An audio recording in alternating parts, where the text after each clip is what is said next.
Movie Center showed us that music and cymatic resonance has the ability of opening portals and dimensional wormholes. It showed that the past, present, and future timelines are all connected through harmony and resonance. The vampiric entities knew the power of frequency. This is why they wanted to convert Sammy to a vampiric entity. That way his voice, his singing, his harmonic resonance would have the ability of actually opening more dimensional wormholes and portals. He knew that Sammy's soul and electromagnetic energy would be the perfect catalyst and conduit to harness energy. Even in the hieroglyphs in ancient Kemet, you can see them utilizing music as a conduit to access higher spiritual planes. Now the world leaders and beings that have control of this realm thoroughly understand the science of cymatics and the power of music and frequency. This is why there's so much low frequency music recorded on a consistent basis, because they understand the power of vibration and resonance. Listen to what he said.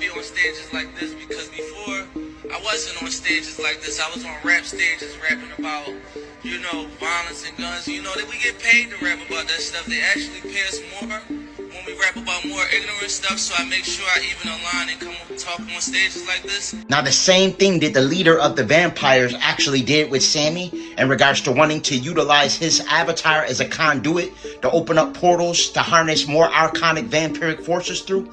It's the same thing that these record labels and executives actually want to do to us. They want to use our voice. They want to use our pain. They want to use our struggle to actually open up these portals for archonic forces to make entry. Now, if you pay attention to the movie, you will notice that before the vampires came, that when they were dancing and when they were playing music, they were opening up multiple portals and dimensional wormholes all simultaneously. They had a lot of ashe in that room. Now, if you notice in the movie, when they were converting them to vampiric entities, the vampires would actually begin to dance and sing. All right, they would no longer sing and dance to the rhythm that they previously sang and danced to. They would now completely have a different harmonic resonance. This is the same thing the world leaders would like to do to us. They would like to convert our harmony and our resonance to actually ensure that we're now moving to their vampiric frequency. And they also showed you that the divine feminine will eradicate this vampiric system. This is the personification of the rise of the matriarch. Annie was like the hoodoo priestess. Her lighting this yellow candle is the embodiment of Oshun energy, or the love frequency. If you pay attention to the movie,